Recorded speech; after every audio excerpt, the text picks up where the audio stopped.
वक्तवांछा कल्पतरु तडिद्दिद पीताम्बरधारी मेरे इष्ट मेरे आराध्य भगवान श्री वाक्य बिहारी लाल जी के पावन चरणों में प्रणाम। उन्हीं का प्रत्यक्ष वांग्मय स्वरूप श्रीमद् भागवत भगवान के पावन चरणों में प्रणाम। मां जगत जननी दुर्गा देवी के पावन चरणों में प्रणाम। भगवान भूत बावन भोलेनाथ के पावन चरणों में प्रणाम। जगत जननी मां भगवती के पावन चरणों में प्रणाम। श्री संत हनुमंत लाल जी महाराज जी के पावन चरणों में प्रणाम। नगर के सभी देवी देवताओं के पावन चरणों में प्रणाम। मंच पर विराजमान संत ब्राह्मण के पावन चरणों में प्रणाम। सरस्वती व्रतपुत्र के अंतःकरण में मां भगवती जगदम्बिका सरस्वती की प्रतिमूर्ति विराजमान, उनके पावन चरणों में प्रणाम करते हुए कथा पांडाल में विराजमान मेरे पिता तुल्य बड़े बड़े बुजुर्गजन, दादाजी लोग, भक्तिमती मेरी माताएं, बाल गोपाल बहनें, सभी के लिए सिया राम मैं सब जग जाने करहूं प्रणाम जोर जुग पाए। आइए हम चलते हैं रोज की तरह श्रीमद् भागवत भगवान की कथा श्रवण करने के पूर्व भगवान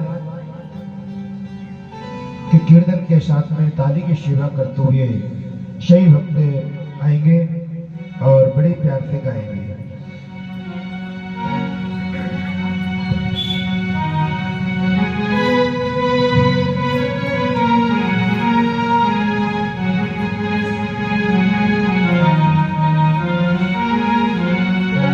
सुखी बसे संसार तब दुखिया रहे न कोई, हे अभिलाषा हम सबके भगवन पूरी हो। जय जय श्री राधे, जय जय श्री कृष्ण, बोल जय जय श्री राधे, जय जय श्री कृष्ण। राम नाम की लूट है, लूट बतो तो लूट, अंत समय पछताओगे, प्राण जाएंगे छोट। जय जय श्री राधे, बोल जय जय श्री कृष्ण, जय जय श्री राधे, बोल जय जय श्री कृष्ण। जय जय श्री राधे, जय जय श्री कृष्ण, जय जय श्री राधे, जय जय श्री कृष्ण। जय हो भागवत भगवान की।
जय श्री राम।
हमारी श्रद्धा होती है, जहाँ पर हमारा भजन होता है, जहाँ पर परमात्मा का कीर्तन होता है, वहाँ मेरे बांके बिहारी जरूर आते हैं। इसलिए सभी लोग दादी की सेवा करते हुए मन के हारे हार है, मन के जीते जीत, मन ही मिलावे राम से, मन ही करे अजीत। जय जय श्री राधे, जय जय श्री कृष्ण, जय जय श्री राधे, जय जय श्री कृष्ण।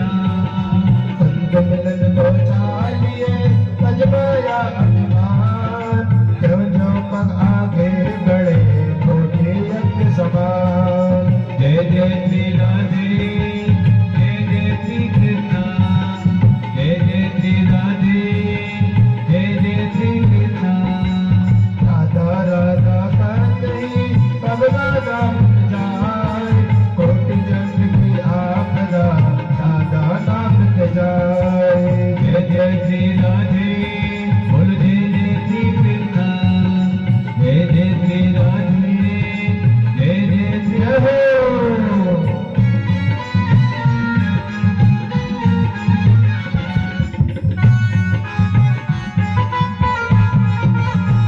हरि बोल।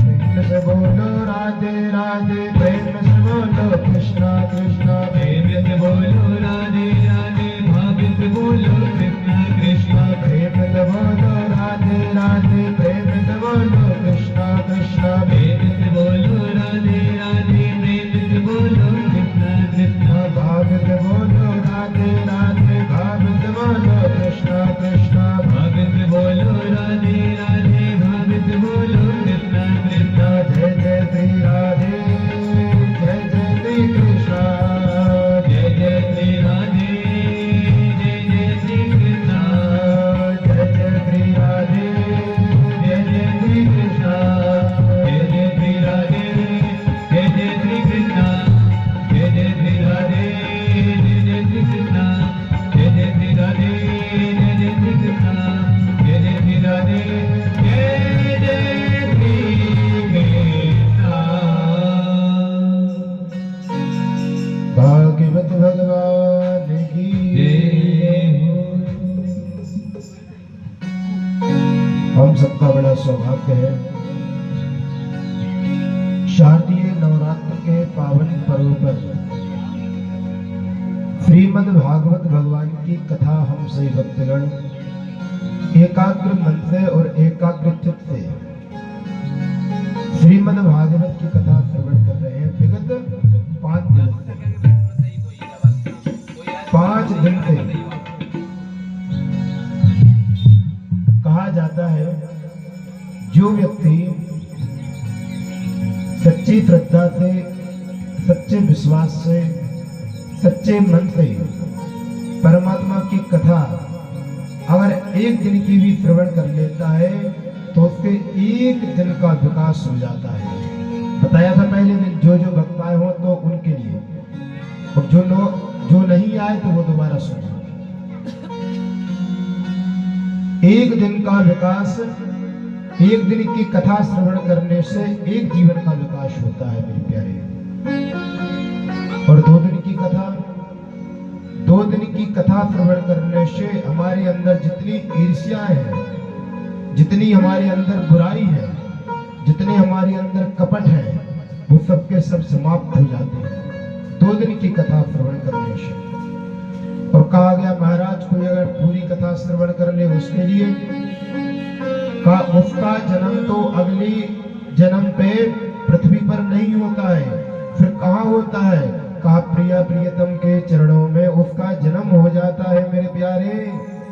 इसलिए कहा गया है कि भैया हमारे लिए भगवान की कथा श्रवण करना चाहिए।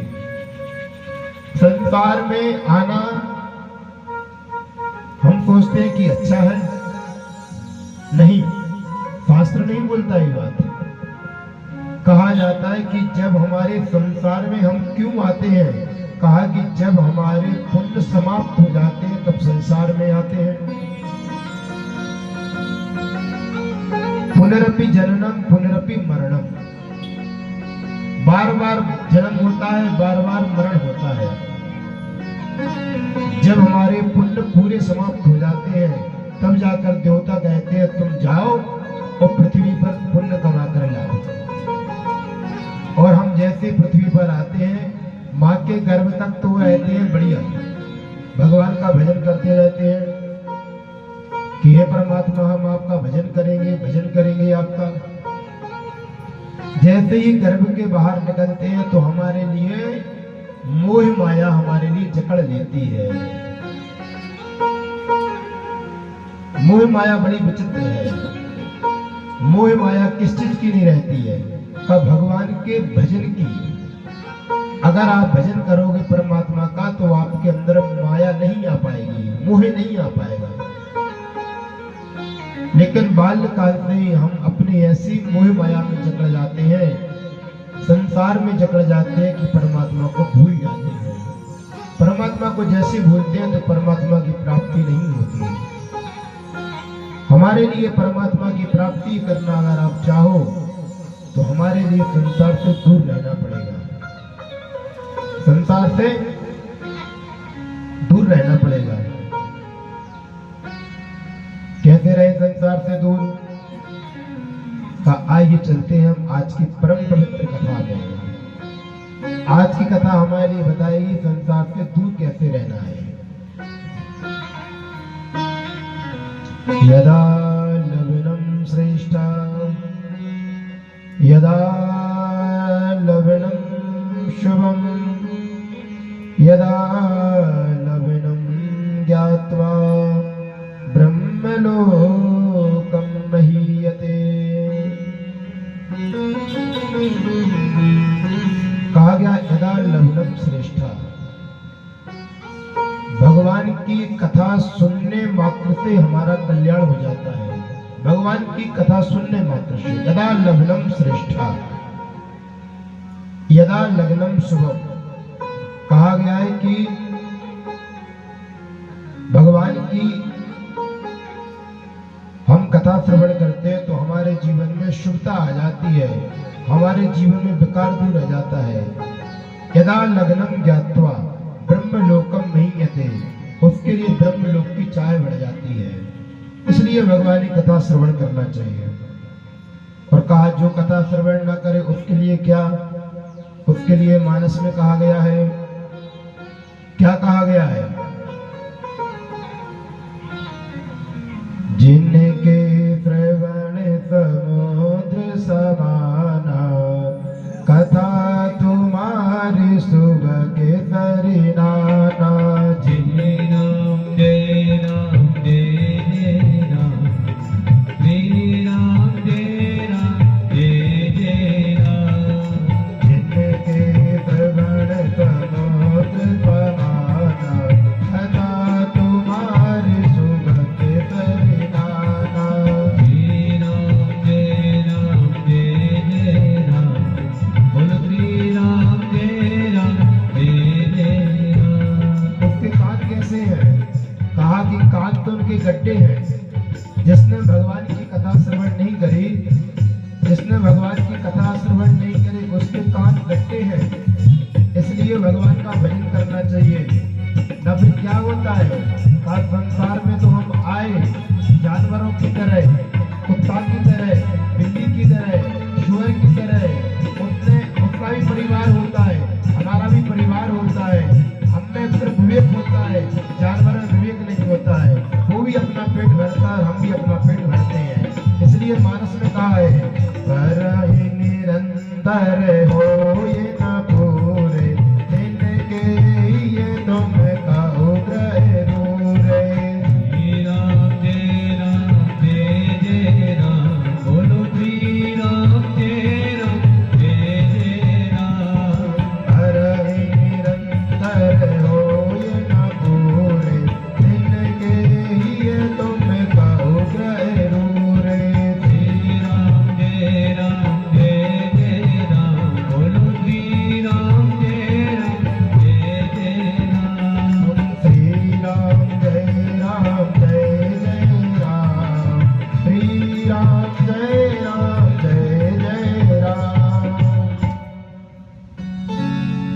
जिनके जिन्होंने भगवान की कथा श्रवण नहीं करी तो उनके कौन है, कहा कान गड्ढे हैं। हमारे लिए भगवान से जुड़ना चाहिए और आजकल हम भगवान से जुड़ना बिल्कुल नहीं चाहते। किसी ने कहा भैया कथा श्रवण कथा चल रही है गमेरिया मंदिर में, किसी ने कहा गमेरिया मंदिर में कथा चल रही है, भैया एक काम करो तुम चले जाओ हम कल आएंगे, तुम चले जाओ हम कल आएंगे। कहा गया है, वेदों में कहा गया है, काल करे सो आज कर, आज करे सो अब, पल में पल रहे होए, बहुरी करेगा कब। इसलिए भैया भगवान का भजन करना है तो अभी कर लो, कल को मत छोड़ो। पुण्य का काम करना है तो कल नहीं आज करो, आज नहीं अभी कर लो। और पाप का काम करना है तो कब करना है, आज करे सो कल करे, आज करे सो कल करे, कल नहीं तो परसों, जल्दी जल्दी क्यों करता, अभी पड़े बरसों। पाप का काम के लिए कह दो कि भैया हम कल करेंगे, कल आएगा तो फिर कह दो कि हम कल करेंगे। ऐसे ऐसे करके पाप हमारे जीवन में आएगा नहीं। और पुण्य का काम करना है तो कह दो भैया कल नहीं, हम आज करेंगे मेरे प्यारे, आज करेंगे। इसलिए हमारे लिए अगर आपका पुण्य का काम अभी करोगे आपका कल्याण हो जाएगा। हमारी आज की भावना ये रहती है कि हमें पुण्य कल करना है, पाप आज करना है, इसलिए हमारा कल्याण नहीं होता। हमारा कल्याण इसलिए नहीं होता कि यार भगवान की कथा करनी, एक काम करो कल भगवान की फिर कथा करा देंगे। कब क्या करना है, कब भैया थोड़े चलो भैया घूमने चलते हैं, हाँ घूमने के लिए तुरंत तैयार, तो भगवान की कथा के लिए कल, इसलिए हमारा कल्याण नहीं होता। कल हम सभी लोगों ने बड़े आनंद के साथ में भगवान श्री गोवर्धन पर्वत भगवान की पूजन करी। भगवान कृष्ण ने खुद तो पूजे और गोवर्धन को पुजवाया। जिस प्रकार मंदिर में परमात्मा विराजमान होते हैं और पुजारी पूजन करता है तो मंदिर को तो प्रणाम करते ही हैं लोग, लेकिन साथ साथ में पुजारी को भी प्रणाम करते हैं। मंदिर में जो व्यक्ति आएगा तो पुजारी को प्रणाम करेगा कि नहीं करेगा। उसी प्रकार आज भगवान गोवर्धन भगवान के पुजारी स्वयं बन गए। गोवर्धन भगवान का पूजन करवाया भगवान कृष्ण ने और खुद पुजारी बने। तो आज भगवान, इसलिए कहा गया अच्छे कर्म करोगे तो भैया अच्छा फल पाओगे। कर्म तेरे अच्छे हैं तो किस्मत तेरी दासी है, कर्म तेरे अच्छे हैं तो किस्मत तेरी दासी है, और नियत तेरी अच्छी है तो घर में मथुरा काशी है, घर में मथुरा काशी है मेरे प्यारे। संसार में कहीं भी रहो, तुम्हारी अगर नियत अच्छी है तो हर जगह पूजे जाओगे, और अगर तुम्हारी नियत अच्छी नहीं है तो घर में कैदी बन के रहोगे। घर में भी कोई इज्जत नहीं करेगा, घर में भी कोई इज्जत नहीं कर पाएगा। इसलिए अगर तुम नियत अच्छी रहना चाहिए, अच्छी भावना से जुड़ो, परमार्थ में जुड़ो, परस्वार्थ में जुड़ो, उल्टा काम नहीं करना चाहिए। भगवान कृष्ण ने, इंद्र को अभिमान आ गया था, इंद्र को अभिमान आया तो इंद्र ने कहा अरे ये क्या हो गया, इस साल तो हमारी पूजन पता ही नहीं चला कहाँ भैया पूजन हो गई, कैसी हो गई। तब यहाँ पर कहा कि भैया एक काम करो, देख कर आओ। इंद्र ने अपने देवता भेजे, अग्नि को भेजा, वरुण को भेजा, पवन को भेजा, इसी प्रकार देवी देवताओं को भेजा। तो कहा महाराज आपका पत्ता साफ। कैसे? कहा वो भैया नंद का छोरा है, उसने आपकी पूजा करके पूजा छोड़ गए आपकी, और यहाँ पर गोवर्धन को ही पूजा देवता बना दिया। आपकी पूजा छोड़ दी, गोवर्धन को ही देवता बना दिया। तब इंद्र ने कहा कि हम इस गलती को कहीं माफ नहीं करेंगे। जाओ वरुण, इतनी जोर से बारिश करो, इतनी जोर से बारिश करो कि गोवर्धन पर्वत के साथ साथ नंद का छोरा भी बह जाए। अभिमान आ गया इंद्र को, अभिमान आ गया। इतनी जोर से बारिश करो, इतने जोर से बादल गरजे, इतनी जोर से हवा चली इतनी जोर से हवा चली हुई है जैसे ऐसे बारिश हो रही है जैसे आज लग रहा है भैया बारिश की बूंद नहीं गिर रही, हाथी की सूंड में से पानी निकल रहा है। इतनी जोर से बारिश, बहुत तेज बारिश, बहुत तेज बारिश हुई। जैसे ही बारिश हुई तो भगवान कृष्ण ने कहा एक काम करो ब्रजवासी, आप यहाँ आ जाओ। और शरण में सब पहुंच गए। भगवान कृष्ण ने अपनी कनिष्ठा उंगली से पर्वत को उठाया और सभी पर्वत के नीचे पहुंचे। सभी पर्वत के नीचे पहुंच गए। जैसे पर्वत के नीचे पहुंचे हैं तो 7 दिन लगातार बारिश हुई। इंद्र ने करवाई 7 दिन बारिश। इंद्र ने सोचा अब तो ब्रज पूरा बह गया होगा, एक काम करो जाओ तुम लोग देख के आओ। जैसे भैया देख के आए, महाराज बहुत बड़ी गलती हो गई। कहा क्या गलती हो गई? कहा भैया आपने बारिश तो करवाई लेकिन पता नहीं पानी कहाँ चला गया। इतनी 7 दिन तक बारिश हुई और ब्रज में धूल उड़ रही, ये पानी कहाँ गया? ये पानी कहाँ चला गया? कहा पानी कहाँ चला गया इसका भी भागवत महापुराण में उल्लेख आया है। उल्लेख है, कथा है। कैसे कथा है?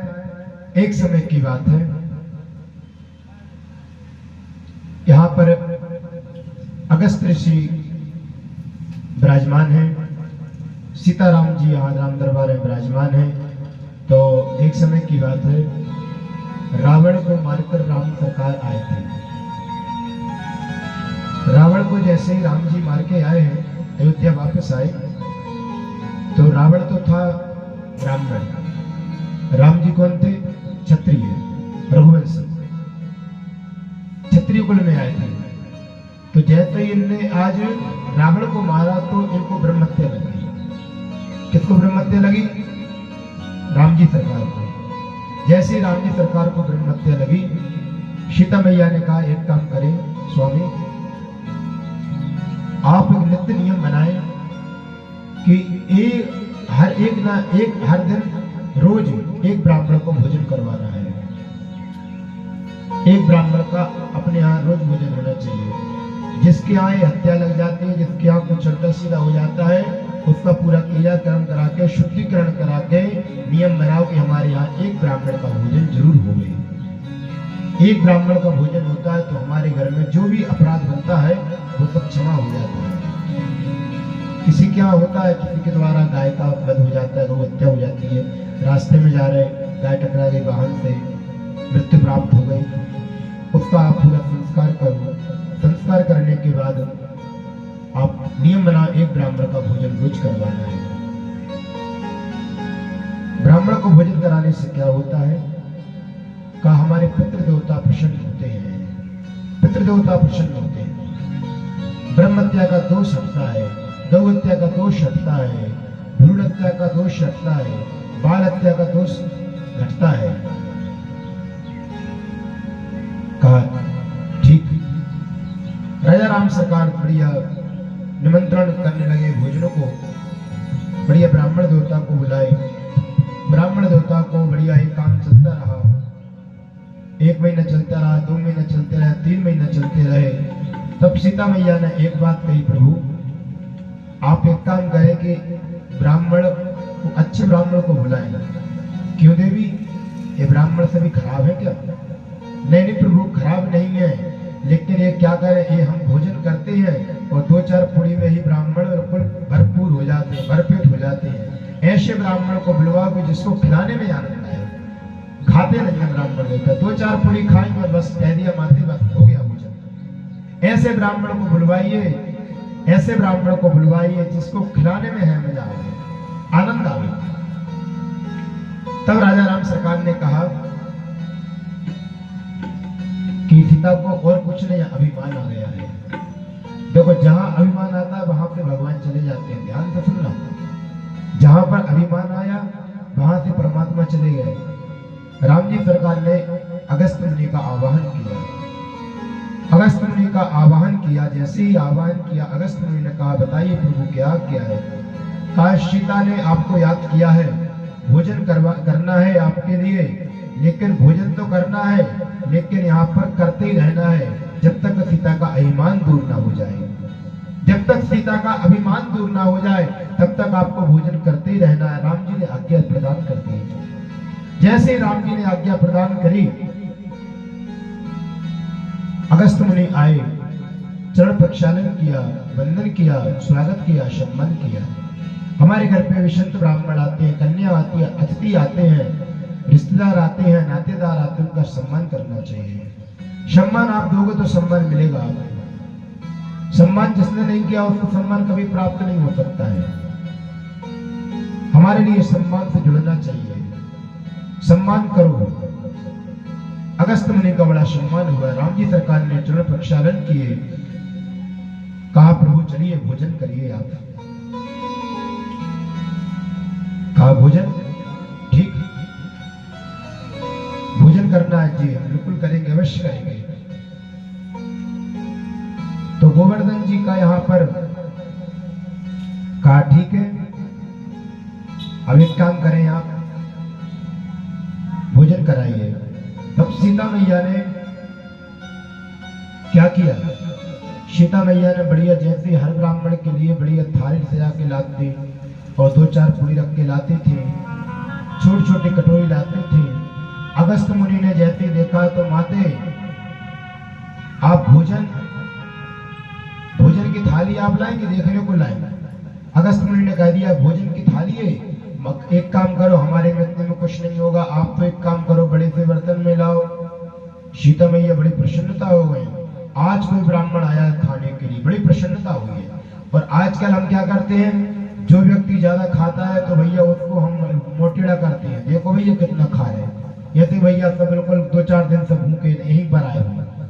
इसलिए अब आजकल कम खाओगे तो उसकी वैल्यू रहेगी, तो ज्यादा खाएगा उसकी वैल्यू अपने आप बढ़ जाती है। पहले के जमाने में जो व्यक्ति ज्यादा खाता था उसकी वैल्यू बढ़ती थी, जो कम खाता था उसको खिलाने में आनंद नहीं आता था। क्यों? हम में प्रेम नहीं है, हम आलस को डरते हैं, हम बनाने को डरते हैं, हमारा इतना विश्वास नहीं है। सामने वाला ज्यादा खाता है, भैया देखो तो भैया जो पूरे 2-4 दिन की भूखी हमारे घर पे ही आ गए। अगस्त मुनि ने कहा कि माते क्या देखने के लिए लाए हो आप एक काम करेंगे, जाओ बड़े बड़े बर्तन निकालो। तब सीता मैया ने अपने दहेज के बर्तन निकाले, बड़े बड़े भैया, बड़े बड़े भोगना, बड़े बड़े चीजें बर्तन निकाले, बड़े बड़े थाली कोपर निकाले। तब यहाँ पर बढ़िया कोपर में लगा कर थाली आई। जैसे ही कोपर में लगा के आई थाली तो भैया बढ़िया प्रसन्न हो गया अगस्त मुनि। जैसे ही अगस्त मुनि ने देखा, वाह माते, मन प्रसन्न हो गया, आप चलिए पाइए। अगस्त मुनि ने भगवान राम जी को प्रणाम किया, प्रभु आपकी आज्ञा हो तो खाना चालू करें। बिल्कुल, भोजन पाइए आप। अगस्त मुनि ने जैसे बढ़िया भोजन चालू करे, जैसे ही अगस्त मुनि ने भोजन चालू करे तो क्या हुआ यहाँ पर, कहा कि 2-4 दिन तो बढ़िया निकल गए, 2-4 दिन तो बढ़िया निकले। और सीता मैया यहाँ पर 1 दिन निकल गया, 2 दिन निकल गए, 3 दिन निकल गए, 4 दिन निकल गए, धीरे धीरे करके 7 दिन निकल गए। अगस्त मुनि का खाना बंद नहीं हुआ, खाते ही रहे। अब सीता मैया ने राम जी से कहा, प्रभु स्वामी जी कैसे ब्राह्मण देवता है ये, क्यों आपने भोजन को बुलाया तो भोजन कर रहे हैं? कहा नहीं, हमारा कहने का ये मतलब है कि भैया भोजन तो कर रहे हैं लेकिन थोड़ा समय हम लोगों को दें, बच्चों के बारे में बताएं, भविष्य बताएं, कुंडली देखें क्या कहता है। कहा नहीं, एक काम करें सीते, अभी उनको भोजन करने दें, भोजन के बाद में अपन बैठेंगे। कहा ठीक है स्वामी। 8 दिन हो गए, 9 दिन हो गए, 10 दिन हो गए, 11 दिन हो गए।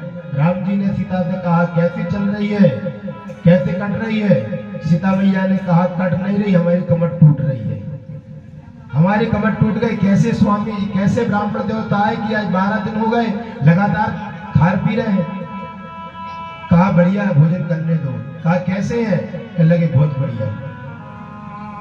सीता मैया क्या कहती बेचारी, धीरे धीरे करके 12 दिन निकल गए, 13 दिन निकल गए, 14 दिन निकल गए, धीरे धीरे करके 18 दिन निकल गए।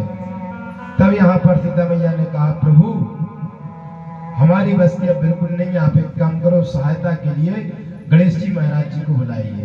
रिद्धि मैया को बुलाइए, सिद्धि मैया को बुलाइए। तब राम जी ने आज्ञा प्रदान करी, गणेश जी आइए, रिद्धि मैया आइए, सिद्धि मैया आइए। जैसे यहाँ पर गणेश जी का आना हुआ, गणेश जी बढ़िया बैठ गए भैया करैया पर, बढ़िया करैया पर बैठे और रिद्धि सिद्धि मैया पूड़ी बनाना चालू कर दिया। अब सीता मैया सिर्फ परोस कर रही है बस। अभी तो बेचारी बना भी रही थी, वो परोस भी कर रही थी, अब लेकिन परोस कर रही है अकेली। तो धीरे धीरे करके यह समय बीतता गया। जब जैसे ही समय बीता है तब आखिरी में कहा, स्वामी जी से कह दिया, प्रभु अब एक काम करें, क्या करना चाहिए? कहा कुछ नहीं, भोजन कर रहे हैं महात्मा जी। कहा हमारी तो बिल्कुल हालत खराब हो गई प्रभु, क्या करना चाहिए? अगर आप ऐसे ही चलता रहा तो आपके लिए जरूर हॉस्पिटल ले जाना पड़ेगा, जरूर दवाई कराना पड़ेगा, आयुर्वेदिक जरूर जरूर जरूर औषधि देना पड़ेगा आपके लिए। तब यहाँ पर अगस्त्य मुनि को इशारा किया कि प्रभु, तब यहाँ सीता भगवान राम जी ने कहा, भोजन आधा पेट कर, दुगना पानी पी, उत्तराश्रम चौथी हती, 100 वर्ष तक जिए। जैसे ही राम जी ने कहा तो सीता मैया ने श्रवण किया। अगस्त्य मुनि ने कहा, प्रभु अब एक काम करें, अब आपकी आज्ञा है। तो ऐसे कहा कि बस मेरा भोजन हो गया, मेरा भोजन हो गया। कहा एक काम करें, अब भैया पानी पिलवा दो, पानी पिलवा दो। कहा एक काम करें, आप पूर्ण तो हुए कि नहीं हुए? अब राम जी की आज्ञा थी बंद करना। सीता मैया ने कहा, प्रभु और ले लो आप कुछ। तब यहाँ पर सीता मैया से कहा भगवान प्रभु ने, राम जी ने, एक काम करो, भोजन पूर्ण कम माना जाता है। कहा गया है अगर शंकर जी का हवन में पूजन में आप कर रहे हो भोजन, तो बिलपत्री का बड़ा महत्व है, बिलपत्री का बड़ा महत्व है। विष्णु संबंध अगर आप कोई काम कर रहे हो तो तुलसी का बड़ा महत्व है। सीता मैया ने कहा एक काम करो, तुम तुलसी ले आओ और अगस्त्य मुनि के थाली में रख दोगे तो आपका भोजन पूर्ण माना जाएगा, उसको अपराध नहीं लगेगा आपको। किसी को आधा भोजन कराओ और आधे में बंद कर दो तो उसको अपराध लगता है कि भैया सावन भाई ने भोजन पूरा नहीं कराया। इसलिए अगस्त्य मुनि तो अपने नहीं थे अभी, लेकिन भोजन को पूर्ण करवाना था तो तुलसी पत्र रख दिया सीता मैया ने। तो यहाँ पर अगस्त्य मुनि को डकार आ गई, अगस्त्य मुनि का भोजन पूर्ण हो गया। जैसे पूर्ण हुआ भोजन तो कहा माते काम करो, पानी पिलवा दो। सीता मैया ने तो हाथ जोड़ लिए, कहा भोजन आधा पेट कर, दुगना पानी पी। अब भैया बताओ 22 दिन लगातार भोजन जो व्यक्ति करेगा तो भैया दुगना पानी पिएगा, 44 दिन हो जाएंगे, होगा नहीं होगा? 22 दिन तक अगस्त्य मुनि ने लगातार भोजन किए और भैया 22 दूनी 44 दिन तक भैया कौन पानी पिला सकता है? इसलिए राम जी से हाथ जोड़ लिए, हे राजा राम सरकार अभी हम पानी की व्यवस्था नहीं कर सकते। तब राम जी ने कहा प्रभु, अगस्त्य मुनि से कहा प्रभु क्षमा करें हमारे लिए, हम आपको पानी पिलवाएंगे तो अगले युग में पिलवाएंगे, उस युग का नाम होगा द्वापर युग। आपने त्रेता में भोजन किए और द्वापर में आपको पानी हम पिलवाएंगे। आप बताओ, त्रेता युग में यहाँ भोजन कराया राम सरकार ने और यहाँ द्वापर में भोजन पानी पिलवाया। तो कहा पानी कौन सा था? कहा कि जो इंद्र ने 7 दिन तक बारिश की, 7 दिन तक पानी लगातार गिरा, तो कहा गया है कि नागराज ने ऊपर फन फैला लिया था भगवान बलराम जी महाराज जी ने। जैसे बलराम जी महाराज जी ने बहुत बड़ा, यहाँ पर भागवत महापुराण में इसलिए बलराम जी महाराज जी की संज्ञा कहाँ दी गई है? शेषनाग में, गोवर्धन पर्वत पर। बलराम जी महाराज जी आपने कितनी फोटो देखी वहां पर, बलराम जी महाराज नजर नहीं आए। भागवत में भी नाम नहीं आया कि बलराम जी गोवर्धन भगवान के साथ रहे, नहीं। जैसे कन्हैया ने यहाँ पर पर्वत उठाया है तो बलराम जी महाराज जी नागराज का रूप बनाया है और ऊपर गोवर्धन भगवान के ऊपर अपना पूरा फन फैला दिया। जितना इंद्र ने पूरी बारिश की है और फनों के द्वारा, आखिरी में पूंछ के द्वारा। और यहाँ पर कहा गया है कि नीचे अगस्त्य मुनि खड़े हुए हैं, अपना फौवा यहाँ पर दोनों हाथ किए, जितना पानी ऊपर से गिरता है अगस्त्य मुनि पूरा पी लेते हैं। बोलिए गोवर्धन भगवान की जय। भैया पूरा पानी पी लिया। गोवर्धन कौन है? कहा गोवर्धन द्रोणाचार्य जी के यहाँ गोवर्धन जी जी का प्राकट हुआ द्रोणांचल जी पर्वत है उनके यहाँ हुआ। एक बार अगस्त या ऋषि पहुंचे द्रोणांचल जी के यहाँ। द्रोणांचल जी ने गोवर्धन जी की बहुत सेवा करी। कौन ऋषि पहुंचे? जो अगस्त जिन्होंने पानी पिया, यही पहुंचे, बहुत सेवा करी। हमारे लिए संतों की, ब्राह्मणों की सेवा करना चाहिए। आज द्रोणांचल जी और यहाँ पर उनका बेटा गोवर्धन आज उनकी अगस्त मुनि की सेवा करता है। इतनी सेवा करता है, इतनी सेवा करता है कि भैया आखिरी में जब अगस्त मुनि जाने लगे तब कहा, प्रभु बताइए आप, हम आपकी क्या सेवा कर सकते हैं?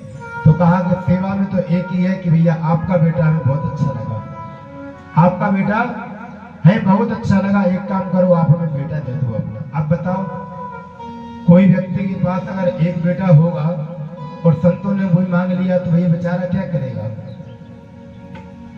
द्रोणांचल जी को यहाँ पर बहुत वो लगा, प्रभु मुझे क्षमा करिए, मैं बेटा को नहीं दे सकता। तब यहाँ गोवर्धन पर्वत ने कहा, पिताजी मुझे संतों का आशीर्वाद मिला है, परमात्मा का आशीर्वाद मिला है, आप एक काम करें कि हमें जाने दीजिए। गोवर्धन पर्वत ने बहुत ज्यादा हट करी तो द्रोणांचल जी ने अपना पक्का जी करके अगस्त मुनि को अपना पुत्र प्रदान कर दिया।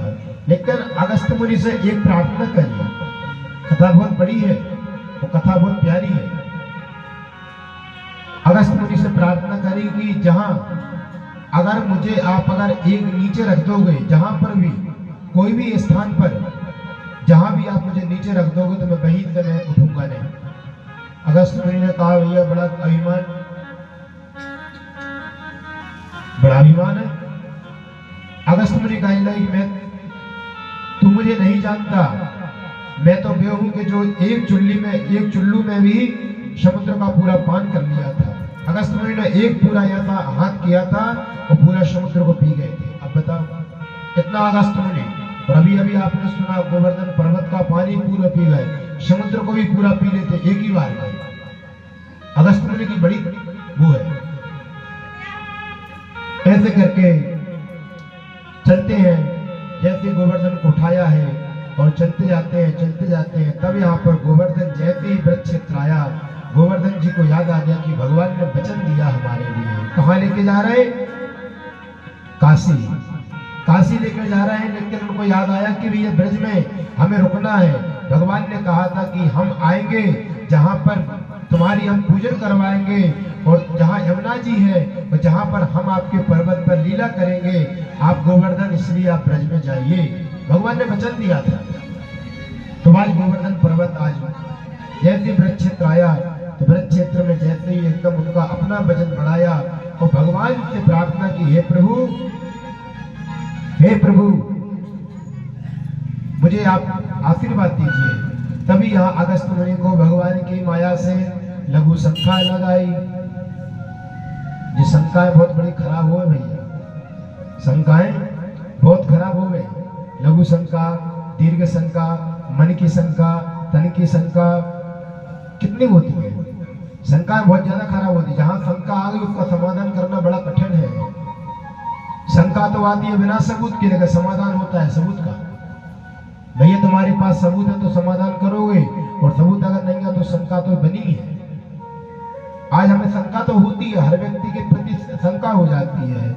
जहां हमारा काम ना बने वहां पर शंका हो जाती है। किसी के पास आप पहुंचे कि भैया हमें आप 1000 रुपये उधार दे दो, सामने वाले ने कहा भैया कल बोल लेते तो मैं आपको 10,000 दे देता। चाहे उसके पास वास्तविकता वो सत्य बोल रहा होगा फिर भी, लेकिन आपके मन में शंका आ गई। शंका आ गई, जब उसका समाधान देखोगे तब जाके आपकी शंका मिटेगी। तभी जाकर परमात्मा ने भी यही किया, अगस्त मुनि को लघु शंका लगाई। जैसे ही लघु शंका यहाँ पर लगाई, देखा भैया क्या किया जाए, तो कहा भैया एक काम करें, मैं पर्वत को रखे तो पर्वत को अच्छी जगह रख दे। देखो भगवान की लीला। अगस्त मुनि जो वचन लिया था अगस्त मुनि से, गोवर्धन पर्वत ने मुझे जहां रख दोगे मैं वहीं विराजमान रहूंगा। तो आज यहाँ पर अगस्त मुनि की पे इतनी माया का प्रभाव पड़ा कि अगस्त मुनि भूल गए कि वचन हमने दिया था। जैसे लघु शंका करके आए तो गोवर्धन उठने लगा। कहा भैया हम उठने वाले नहीं हैं। क्यों? प्रभु आप याद करिए, आपने वचन दिया है, आपने वचन दिया था कि जहां पर मैं एक बार अगर आप रख दोगे वहां से मैं उठूंगा नहीं, इसलिए मैं उठ नहीं सकता। तब यह अगस्त मुनि ने श्राप दिया, गोवर्धन तू मेरी आज्ञा का उल्लंघन करता है, मैं तुझे श्राप देता हूं कि आज से तू एक एक तिल बराबर रोज घटेगा। एक एक तिल का रोज श्राप लग गया और रोज घटता है। आज भी यहाँ पर एक एक तिल बराबर रोज गोवर्धन पर्वत घटता है। आज से 100 साल पहले देखो, 50 साल पहले देखो, तो अब गोवर्धन पर्वत कम दिख रहा है, थोड़ा छोटा होने लगा। आज वास्तविकता और बताया भी है कलयुग में, जब तक गोवर्धन पर्वत है, जब तक गंगा मां की धारा है, जब तक नर्मदा मैया है, जब तक पृथ्वी पर पूर्ण रूप से कलयुग नहीं है, जिस दिन ये तीनों का नाश हो जाएगा, गंगा मैया अपनी धारा बंद कर देगी, नर्मदा मैया सूख जाएंगी और गोवर्धन पर्वत बिल्कुल जमीन में लुप्त हो जाएगा, उस दिन कलयुग आ जाएगा। उसी दिन से पूर्ण कलयुग आता है और जैसे पूर्ण कलयुग आया तो हमारी बुद्धि विकृति हो जाएगी, धर्म पूजन पाठ बंद हो जाएंगे, कोई किसी को मानने वाला नहीं होगा। तब जाकर यहाँ पर आखिरी में कल की अवतार होता है, वैष्णो देवी मैया से शादी करते हैं, विवाह रचाते हैं, उसके बाद में पृथ्वी का संहार करते हैं। जितने पापाचारी अत्याचारी, भागवत में वर्णन आया कि 7 साल की उम्र रहेगी मात्र हमारी। कितनी? 7 साल की। सतयुग में उम्र थी 1 लाख साल की, त्रेता में उम्र थी 10,000 साल की, द्वापर में उम्र थी हमारी 1,000 साल की और कलयुग में हमारी उम्र है 100 साल की। जैसे ही सतयुग निकला 1 लाख साल से धीरे धीरे घटते घटते 10,000 साल बचे, वैसे ही कलयुग 100 साल की उम्र थी, घटते घटते 10 साल बचेगी और फिर घटते घटते 7 साल बचेगी। भागवत महापुराण में आया है 7 साल में हम दादा परदादा बन जाएंगे। बताओ, तो सही बात है। कहते नहीं भैया कुमार के पेड़ होता है छोटा सा, उसके नीचे बैठेंगे हम सभी लोग। अब बताओ कितनी छोटी हाइट हो जाए, तो भाई वास्तव में देखिए मिल रहा। इसलिए भगवान का भजन करना चाहिए। अगस्त मुनि ने श्राप दिया, कहा कि श्राप तुम्हारा अन्यथा नहीं जाएगा। एक काम भगवान ने अगस्त मुनि ने कहा, द्वापर युग में भगवान कृष्ण तुम्हारे यहाँ लीला प्रदान करेंगे। अगस्त मुनि ने वरदान दे दिया। इसलिए भगवान की शरण में चलना चाहिए। भगवान की शरण में जो व्यक्ति जाता है उसके हर व्यक्ति के संकट कट जाते हैं। इसलिए भगवान का हमें आशीर्वाद जरूर लेना चाहिए और आशीर्वाद जो व्यक्ति लेता है उसके लिए सभी प्रकार की वृद्धि होती है। तो हमारे लिए आइए, और भगवान का देखो आशीर्वाद कहाँ होता है? हमारे सिर पर होता, नहीं होता। बड़े बूढ़ों का आशीर्वाद होता सिर पर। इसलिए अगस्त मुनि ने भी आज भगवान गोवर्धन को आशीर्वाद दिया, परमात्मा तेरे ऊपर लीला करेंगे। तो कहा गया है कि भैया तेरे ऊपर लीला करेंगे परमात्मा और आशीर्वाद देंगे। इसलिए कहा गया मेरे सिर पर सीताराम, फिकर फिर क्या करना। तो बड़ा प्यारा यहाँ पर भाव दिया। आइए भगवान की हम शरण में चलते हैं बड़े आनंद के साथ में, ठीक है। मेरे सिर पर सीताराम, मेरे सिर पर सीताराम, फिकर फिर क्या करना। मेरे सिर पर सीताराम, फिकर सीता की सेवा करना। मेरे सिर पर सीताराम, फिकर फिर क्या करना।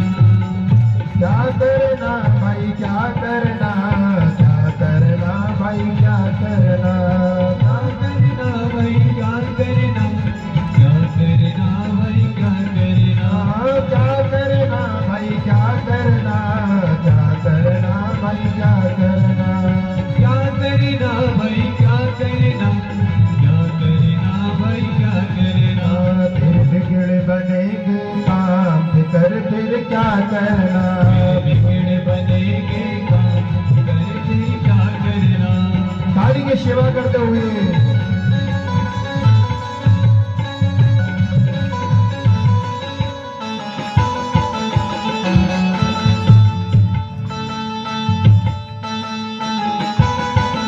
सीतारामचंद्र भगवान की।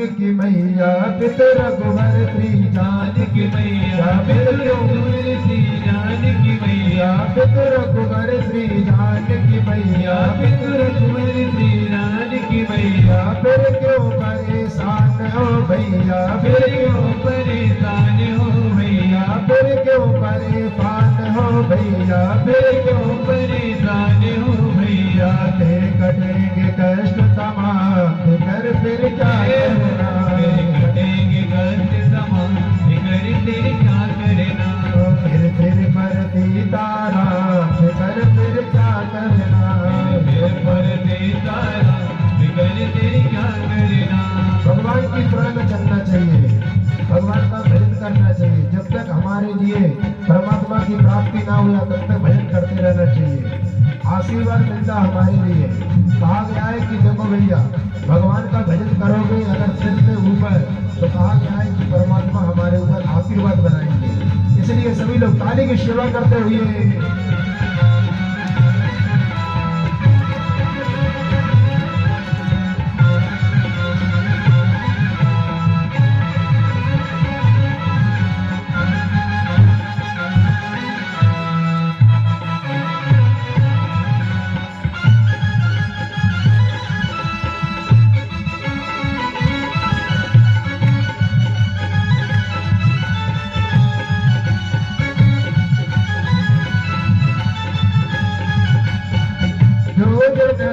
कथा सत्संगे जो जन राम कथा जय जो जन राम कथा सत्संगे जो जन राम कथा सत्संगे उनके सहायक श्री बजरंगे उनके सहायक श्री बजरंगे उनके सहायक श्री बजरंगे उनके सहायक श्री बजरंगे अतुलित बल के धाम फिर क्या करना अतुलित बल के फिर क्या करना अतुलित बल के धाम फिर क्या करना अतुलित बल के धाम फिर क्या करना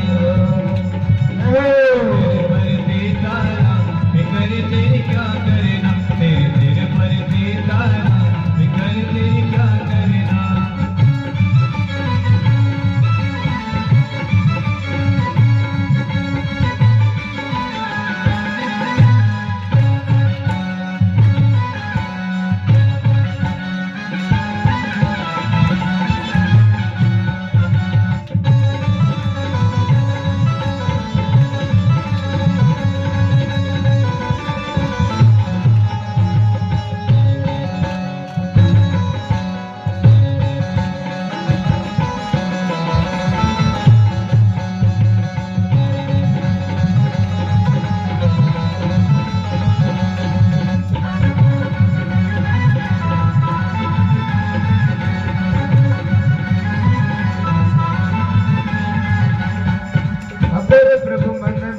करेंगे अगर प्रभु मनमानी करेंगे नए शरणागत वीर हरेंगे नए शरणागत वीर हरेंगे अगर प्रभु मनमानी करेंगे अगर प्रभु मनमानी करेंगे नए शरणागत वीर हरेंगे नए शरणागत वीर हरेंगे होगा बिरद बदनाम फिर होगा बिरद बदनाम फिर क्या करना होगा बदना फिकर तेरी क्या करना फिर पर सीताराम फिर क्या करना फिर पर सीताराम फिकर तेरी क्या करना फिर सीताराम फिर क्या करना फिर पर सीताराम फिकर तेरी क्या करना फिकर तेरी क्या करना फिकर तेरी क्या करना।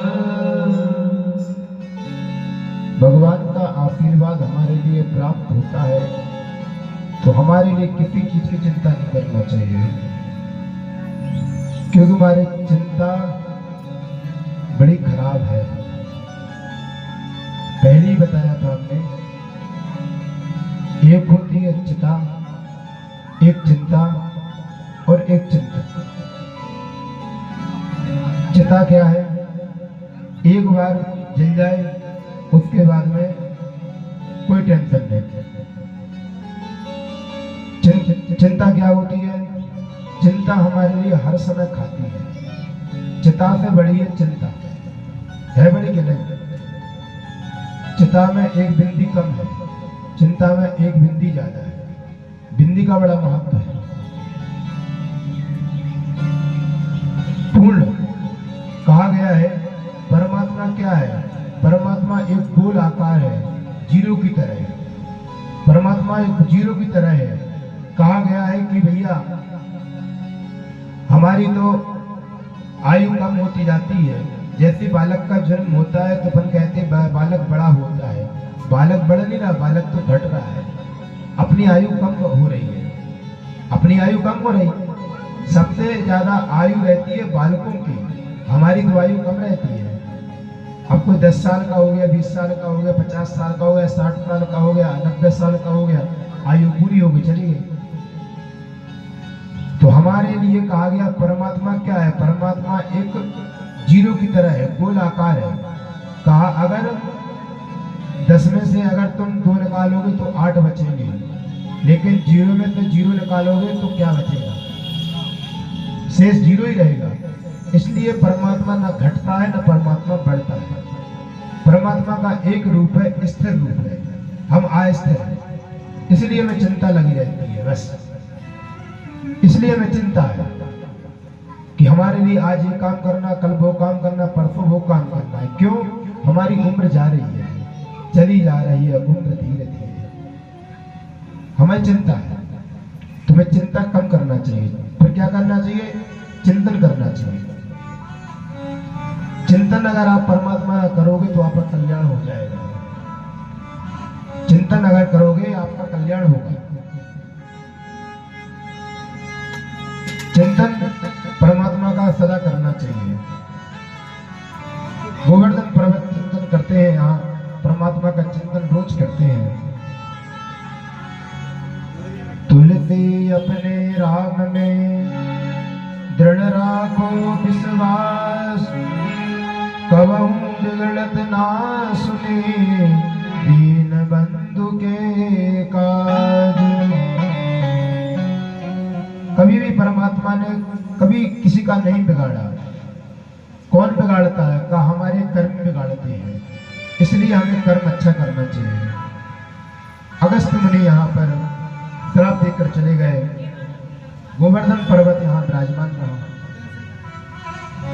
गोवर्धन यहाँ पर्वत विराजमान हो गया, भगवान की शरण में आ गया।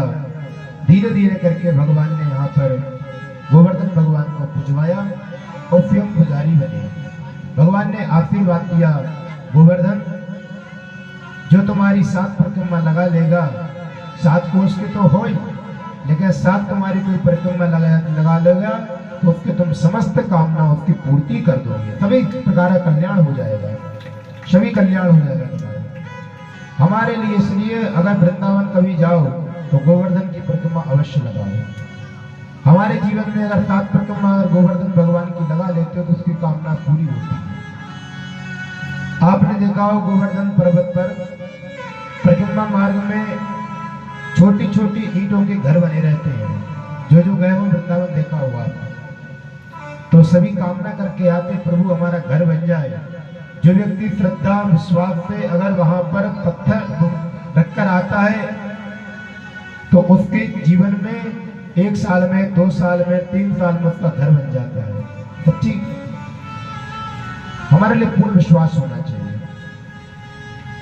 भगवान ने बहुत सारी लीलाएं करी, गोवर्धन पर्वत पर लीला करी। धीरे धीरे करके समय व्यतीत हो गया।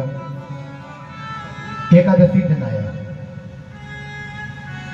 हमारे लिए कहा गया है कि भैया जीवन में कुछ व्रत करो या ना करो, लेकिन एकादशी जरूर करो, एकादशी जरूर करो। एकादशी से क्या होता है? का एकादशी से आपकी जब मृत्यु होती है, मृत्यु के बाद में स्वयं परमात्मा विष्णु आपके पास में आ जाते हैं। हमारे जो उद्धार कारक है वो भगवान विष्णु है, उत्पत्ति कारक हमारे ब्रह्मा है और संहार करता महादेव है।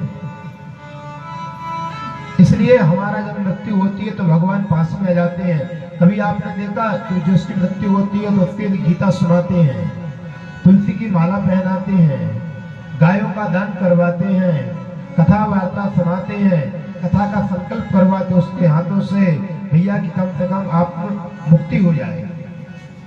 जिंदा में अगर आप कर दोगे तो उसका अच्छा रहेगा। इसलिए जीवन में कुछ करो चाहे ना करो, जीवन में एक बार जरूर अपने माथे पर, अपने सिर पर भागवत की कथा जरूर रखो। जो व्यक्ति अपने जीवन में भागवत करवा लेता है तो उसके मरने के बाद उसकी मुक्ति हो जाती है, उसका कल्याण हो जाता है। भागवत क्या है? भागवत एक अनुष्ठान है। परीक्षित जी महाराज जी को श्राप लगा था कि 7 दिन में तुम्हारा शरीर तुमसे छूट जाएगा, तक्षक नाग के द्वारा तुम्हारा उद्धार हो जाएगा, कल्याण हो जाएगा। तब क्या भागवत कथा श्रवण कराएंगे सुखदेव भगवान। और कोई भी ग्रंथ सुना सकते थे लेकिन नहीं सुनाया। भागवत क्यों सुनाई? कहा गया कि भागवत करने से ही मोक्ष होता है।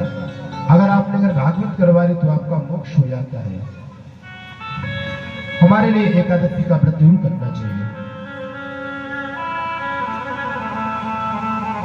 एकादश्यां निराहारा संव्यर्च जनार्दन कृष्णातो नंदस्तु कालित्या द्वादश्यं जलमाविशत।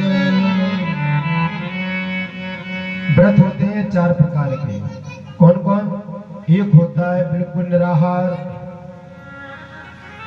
एक होता बिल्कुल निराहार कि भैया ना पानी पीना है ना भोजन करना है। जैसे भैया तीजा का व्रत है, तीजा भी निकली है ना, जैसे तीजा का व्रत रहते हैं। ये होता है पहले नंबर का उच्च कोटि का व्रत है, निराहार। तीजा कोई छोटी मोटा व्रत नहीं है, सबसे बड़ा व्रत है तीजा है। तीजा में बताया गया है कि हमारे लिए द्वादशी से व्रत करना चाहिए। आजकल हम तीजा से करते हैं। आप तीजा की पोथी सुनते, पोथी में साफ साफ आया है कि हमारे लिए द्वितीया की संध्याकालीन सत्र में भगवान का पूजन करने के बाद में हमारे लिए भोजन नहीं करना है, रात्रि भर भोजन नहीं करना है, रात्रि भर जागरण करना है। पूछ के दिन तीजा सुबह आई, प्रातःकालीन स्नान करना है। कहाँ पर? नदी में, सरोवर में स्नान करना है। स्नान करने के बाद में भगवान का भजन करना है, भगवान की प्रतिमा बनानी है, मैया का पूजन करना है, पार्वती मैया का, शंकर भगवान का पूजन करना है। पूजन करने के बाद में संध्याकालीन सत्र में भगवान की कथा श्रवण करनी है। 4 प्रहर की कथा श्रवण करनी है। अपन 3 करते हैं, उसमें 4 का नियम आया है। संध्याकालीन सत्र होता है, फिर 3-3 घंटे के प्रहर होते हैं। एक दिन में बताया गया 8 प्रहर होते हैं, 4 दिन के 4 रात्रि के। तो अपन 3 प्रहर करते हैं, 4 करना चाहिए। सूर्य अस्त से लेकर सूर्योदय तक जितने भी घंटे का समय रहे रात्रि में, उसके 4 भाग करना चाहिए। इसके हिसाब से कभी 2.5 घंटे का प्रहर बनता है, कभी 2 घंटे का बन जाता है, कभी 3 घंटे का बनता है, कभी 3.5 घंटे का बन जाता है। अलग अलग प्रहर बनता है। तब जाकर हमारे लिए तीजा का व्रत कामना पूर्ति होती है। और सुबह जाके भगवान को भोग लगा के स्नान ध्यान करना चाहिए। ये नियम है। ये है उच्च कोटि का व्रत, निराहार। दूसरा भैया आया है जलाहार। थोड़ा बहुत जल पी लो। जैसे अभी करवा चौथ आ रहा है, आ रहा कि नहीं आ रहा? करवा चौथ का व्रत आ रहा है तो भैया संध्याकालीन सत्र में जल पी सकते हो। पीते नहीं? जल पी लो भैया, आपका व्रत खुल जाता है। तो हमारे लिए जल का महत्व बताया, करवा चौथ का ही बताया, दिन रात का व्रत। लेकिन हम लोग रहते नहीं हैं। अब तो शाम के बस चंद्रमा का दर्शन देखा और अपने स्वामी जी का मुखड़ा देख लिया, बस खुल गया, व्रत हो गया। साल भर चागारी दे और करवा चौथ दिन चरण पखाड़ो। इसलिए कहा गया भैया उसका नियम करना चाहिए। दूसरा है जलाहार। तीसरा व्रत आया है फलाहार। तीसरा व्रत क्या है? फलाहार। अगर आपको व्रत कर रहा हो, थोड़ा बहुत फल का आहार ले लो। फल का आहार ले लो, आपका सेब ले लो, अनार ले लो, इत्यादि फल का आहार लो। ये नहीं ना भैया कि खूब करैया में खिचड़ी पक रही है, खूब खा रहा हो, खिचड़ी का साहुराने खूब खा रहा हो भैया, और बाकी बढ़िया व्रत में खा पी के अच्छी नींद आई और नींद करके बिस्तर में सो गए। अब बिस्तर में सो गए तो तुम्हारा व्रत नष्ट होगा। आया व्रत में? हमारे लिए व्रत में नहीं सोना चाहिए। एकादशी का लोग देखो, एकादशी के नियम बता रहे हैं आपके लिए। एकादशी का नियम होता है सवाया का, सवाया नियम होता है एकादशी का कि हमारे लिए सूर्योदय से लेकर सूर्यास्त तक रहना चाहिए, नियम है। लेकिन क्या करते हम, रहते तो सवाया है लेकिन शाम के समय हम भोजन फलाहार करके और सो जाते हैं। कोई भी व्रत करो, अगर उसमें हम सो गए हमारा व्रत खंडित हो जाता है। क्यों? कहा गया कि हम जैसे विश्राम करते हैं रात्रि कालीन में हम सो जाते हैं, सोने से हमारे लिए बताया गया कि हमारी जो मृत्यु रहती है वो अल्प रूप में आती है। सोने के बाद कोई ध्यान नहीं रहता भैया कौन कौन आ रहा है कौन जा रहा है, कोई पता नहीं है, कोई पता नहीं है। इसलिए उसका नाम दिया गया शास्त्रों में अल्प मृत्यु। मृत्यु की सैया है वो, मृत्यु समान है। इसलिए हम उस सैया पर विराजमान हो जाते तो हमारा व्रत नष्ट हो जाता है। इसलिए हमें व्रत में नहीं सोना चाहिए। फिर उसका नियम क्या है? कहा कि अगर आप सवाया नहीं रह पा रहे, रात्रि जागरण नहीं कर पा रहे, तो आपको सूर्यास्त के बाद परमात्मा विष्णु भगवान का हवन करो, उसको उनको भोजन कराओ और स्वयं भोजन पालो, तो आपका व्रत खंडित नहीं माना जाएगा, आपका पूर्ण फल मिलेगा। लेकिन रात्रि में सो जाओगे तो उसका पुण्य नहीं मिलेगा। इसलिए सवाया रहो तो रात्रि जागरण करो, और अगर सवाया नहीं रह रहे तो आप संध्या कालीन सत्र में भगवान विष्णु को अर्पण करो, उसके बाद में स्वयं भोजन पालो, उसका व्रत फल वही मिलेगा आपको। चौथा होता है फलाहार। खूब खा पी के बड़े हो, सो रहे हो, कोई मतलब नहीं उसका, इसलिए हमें फलाहार नहीं करना चाहिए। आपसे निवेदन है, व्रत करो या ना करो एकादशी जरूर करो, कोई व्रत मत करो, एकादशी करो। क्यों? शास्त्र में आया कौन कौन व्रत करना चाहिए। देखो हमारे लिए मेन कौन कौन व्रत है, साल भर में व्रत इतने रहते हैं, लेकिन उसमें से मेन क्या है? भागवत कथा में आया है, रविंद्र ग्राहे हरि जन्म काले प्राण प्रयाणे तुझ भोजने चा कन्या प्रदाने हरिवासरे चा यदन्न भोजन नरके प्रयाते। जिस दिन ग्रहण पड़ता है, अभी पड़ा था ग्रहण, जिस दिन ग्रहण पड़ता है उस दिन हमारे लिए कुछ खाना नहीं चाहिए। कब नहीं खाना चाहिए? सूतक काल में। अगर मान लिया अगर आपका दोपहर में सूतक चालू होता, अभी हुआ था ना 2 बजे से, तो सूतक चालू अगर होता है 2 बजे के बाद कुछ खाना नहीं चाहिए। कब तक नहीं खाना चाहिए? जब तक ग्रहण उबल ना जाए। ग्रहण उबलने के बाद आप पालो। अगर महाराज को खा ले उसमें तो खा लेता है तो भैया उसको भयानक बीमारी झूम जाती है, भयानक बीमारी झूम जाती है। क्यों? भगवान कष्ट में और तुम बड़े मौज में हो, भगवान कष्ट में है और तुम बड़े मौज में हो। भगवान श्राप देते हैं कि तुम जाओ, तुम भी कष्ट में हो जाओ, इसलिए रोग बढ़ जाता है। भगवान सूर्य वहां श्राप दे देता है, चंद्रमा श्राप देता है कि हम कष्ट में हैं और तुम भोजन कर रहे हो, इसलिए तुम्हारे शरीर में भी कष्ट हो जाए।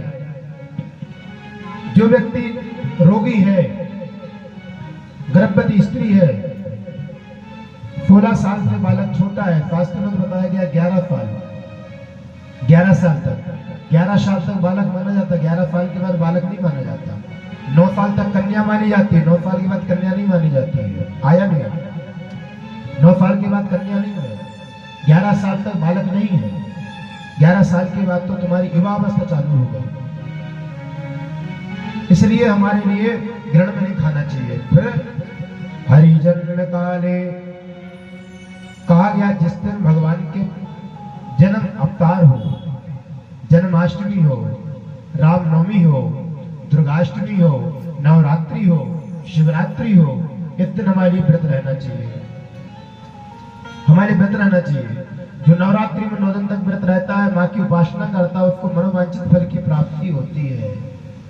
प्रथम दिवस शैलपुत्री मैया का है, दूसरा ब्रह्मचारिणी का, तीसरा चंद्रघंटा का, चौथा पुष्पांडा का, पंचम स्कंद माता का, षष्ठम कात्यायनी मैया का, सप्तम कालरात्रि का, अष्टम महागौरी का और नौवा रूप है सिद्धात्री मैया का।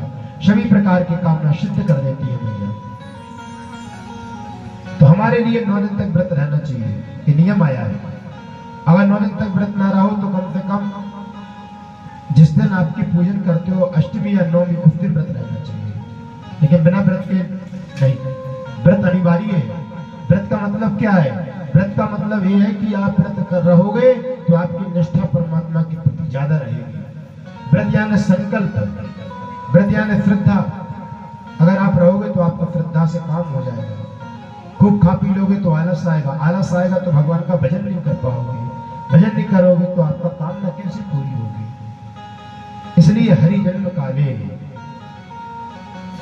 प्राण प्रयाणे, हमारे घर में कोई व्यक्ति समाप्त हो जाता है उस दिन व्रत रहना चाहिए,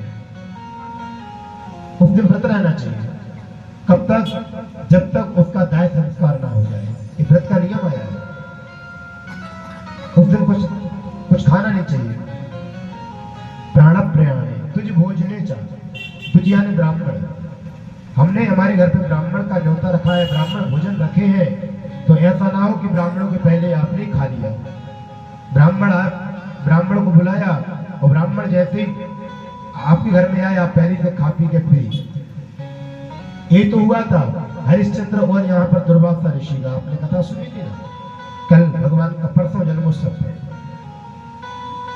हरिश्चंद्र जी महाराज जी ने तो तुलसी का पत्ता पा लिया था, भगवान का चरणामृत पा लिया था। दुर्वासा जी को संशय हो गया था, इसने भोजन कर लिए, तब उन्होंने जाके प्रत्याराम की राक्षसी को प्रकट कर दिया, तब जाकर भगवान चक्र ने बचाया। कथा सुन चुके आप लोग। तुझे भोजने जा कन्या प्रदाने, जिस दिन हमारी बेटी का कन्यादान हो उस दिन हमारी व्रत रहना चाहिए। ये तो प्राय सभी लोग रहते ही है। कन्या प्रदाने, कन्यादान करते हैं तो हमारे लिए रहना चाहिए। हरिवास रेचा, हरिवास मतलब भगवान का दिन। हरि यानी भगवान विष्णु, उनका वास यानी दिन। भगवान का दिन कौन है? एकादशी। भगवान विष्णु की एकादशी सबसे प्रिय है, तो एकादशी उनको एकादशी व्रत रहना चाहिए। यदन्य भोजे नरके प्रयांति, अगर महाराज अगर इन दिनों में कोई अगर भोजन कर ले फिर क्या होगा? कहा कि नरके प्रयांति, उसके लिए नरक में जाना पड़ता है, उसके लिए नरक में जाना पड़ता है, इसलिए भोजन नहीं करना चाहिए। हमारे लिए भोजन बताया, धीरे धीरे करके भैया कथा और आती है आगे। एक समय की बात है, नंद बाबा एकादशी रहा करते थे। नंद बाबा ने समझा कि भैया प्रातःकालीन एकादशी है, एक काम करते हमें जल्दी उठना चाहिए। तो आज नंद बाबा को एक मन में शंका हो गई और जल्दी उन्होंने समझा कि भैया प्रातःकालीन बेला होने वाली है, तो वो उठ गए और उठ के सीधे गंगा जी यमुना जी में स्नान करने के लिए चले। यमुना जी में स्नान करने के लिए चले, उनके जो भी सखा थे, मित्र यार थे, तो वो भी साथ गए। नंद बाबा के कितने बजे गए? नंद बाबा 2 बजे। कहा गया है कि कम से कम हमारे लिए सूर्यास्त के बाद और सूर्योदय के पहले जल में स्नान नहीं करना चाहिए। जल में स्नान नहीं करना चाहिए। जल में स्नान करते हैं तो क्या होता है? कहा कि जल में स्नान करने से हमारे गंगा मैया का अपमान होता है, जल का अपमान होता है। वो तो विश्राम करते हैं, हम भी विश्राम करते हैं। जब कोई आके धक्का एकदम उठा दे, उठो उठो, व्यक्ति घबरा जाता है। ऐसी गंगा मैया है, यमुना मैया है, वो भी रात्रि कालीन में विश्राम करती है। अगर कोई पर्व हुए, संक्रांति पर्व है, कुंभ पर्व है, जन्माष्टमी पर्व है, रामनवमी पर्व है, नवरात्रि पर्व है, तो आप इसमें स्नान कर सकते हो। रात्रि कालीन में भी भगवान ने छूट दे रखी, लेकिन हर समय नहीं कर सकते, हर समय नहीं कर सकते।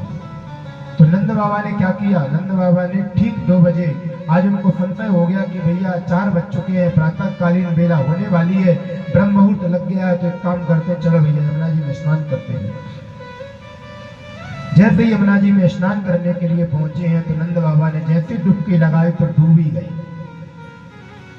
प्रातःकालीन बेला हो गई, लेकिन नंद बाबा निकले ही नहीं अभी तक। जो उनके सखा थे, मित्र थे, वो घबरा गए, नंद बाबा को आज क्या हो गया, नंद बाबा को क्या हो गया। तो जैसे दौड़ते दौड़ते कन्हैया के पास गए, कन्हैया के पास में कहा, कन्हैया आज बाबा यमुना जी में स्नान किया, उन्होंने डुबकी लगाई तो वापस नहीं आए। चल देख तो क्या हो गया आनंद बाबा को। जैसे ही आनंद बाबा यहाँ पर नंद बाबा तो डूबी गए थे, कन्हैया आए हैं दौड़ते दौड़ते और यमुना जी में डुबकी लगा दी। बोले कृष्णचंद्र भगवान की जय। भगवान ने डुबकी लगाई और परलोक में पहुंच गए। अद्य में निवृतो देहो दिवार्तादिगता त्वायात् पदं भोजे भगवन्नापो पारमध्वनः। कहा जैसे यहाँ पर वरुण भगवान वरुण लोक में पहुंचे हैं तो नंद बाबा को देखा। कन्हैया ने नंद बाबा को यहाँ पर वरुण बांधे रखे हैं, नागपाश में बांधे हैं। जैसे यहाँ पर वरुण भगवान दौड़ते दौड़ते आए, कन्हैया प्रणाम, आज मेरा लोक पावन धन्य हो गया जो आप हमारे लोक में पधारे। कन्हैया ने कहा तुझे शर्म नहीं आती, मेरे पिताजी को तुम बंदी बनाए हो और तुम मुझे प्रणाम करते हो, तुझे शर्म नहीं आई? आज तूने ऐसी करतूत करी, आज मैं तुझे इस बात का दंड देगा। तुरंत वरुण भगवान चरणों में लौट गए। कन्हैया मुझे क्षमा करे, मुझे पता नहीं था आपके पिताजी हैं, मुझे पता नहीं था आपके बाबा हैं, लेकिन प्रभु मुझे पता तो नहीं था, लेकिन आपने नियम भी तो बनाया है। क्या नियम बनाया? कहा कि जो भी रात्रि कालीन में अगर जल में स्नान करेगा तो उसको वरुण लोक आना ही पड़ेगा। हमारे दूध ले आए पकड़ के, आपने तो नियम बनाया, आपने ही नियम बनाया कि जो जल में स्नान करेगा। तो कन्हैया ने एक ही बात कही, वरुण जो जानबूझकर स्नान करेगा उसके लिए वरुण लोक जाना पड़ेगा, जो अनजान में स्नान कर लेगा उसके लिए छूट है। भैया देखो, जानबूझकर अगर तुम भैया पाप करोगे तो भैया आपके लिए बिल्कुल नहीं बख्शा जाएगा, लेकिन भैया आपका अनजाने में पाप करोगे तो बख्श देंगे भगवान, थोड़ा बहुत तो दया दिखाई देंगे। इसलिए हमारे लिए भैया इन काम से दूर रहना चाहिए, परमात्मा का भजन करना चाहिए। जैसे वरुण भगवान ने कहा कि प्रभु अब आप एक काम करें, आप सिंहासन पर विराजमान होइए। सिंहासन पर जैसे विराजमान हुए तो भैया साष्टांग प्रणाम किया वरुण ने। साष्टांग प्रणाम करने के बाद बढ़िया यहाँ पर सभासदों में भगवान ने बहुत वरुण प्रसंग श्रवण कराया, भगवान ने बहुत सत्संग कराया और उनको बहुत समझाया। तब जाकर यहाँ भैया नंद बाबा जैसे यहाँ पर उनको छोड़ दिया, नंद बाबा का बहुत स्वागत किया। स्वागत करने के बाद में कहा अब हमें चलना चाहिए। कहा ठीक है। जैसे ही नंद बाबा ने कहा चलना चाहिए कन्हैया, तो कन्हैया तुरंत ही यमुना जी से बाहर निकल के आ गए। वहां तो भैया हजारों करोड़ों की भीड़ थी, हजारों करोड़ों की भीड़ थी। जैसे वहां देखा भैया के सामने नंद बाबा ने बड़ाई करी अपने कन्हैया की, भैया अभी तक तो हमें अपने बालक के लिए छोटो से बालक समझते थे, अरे तो भैया साक्षात भगवान है। कैसे बाबा? कहा कि भैया हम जैसे ही यमुना जी में डुबकी लगाए तो हमें वरुण के दूत आ गए पकड़ने। जैसे वरुण के दूत पकड़ने आए तो उन्होंने मुझे नागपाश में बांध दिया।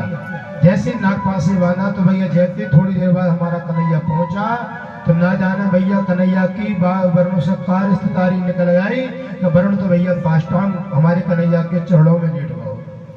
साक्षात मतलब बिल्कुल साष्टांग प्रणाम करने लगा, साष्टांग प्रणाम करने लगा। जैसे प्रणाम करने लगा तो कन्हैया ने खूब डांटा, और डांटा तो वरुण के मुख से एक भी आवाज नहीं निकली। तो भैया हम तो भैया ये जानते कि भैया साक्षात भैया परमात्मा है, तो अपने ब्रज में आया है, साक्षात परमात्मा भगवान है।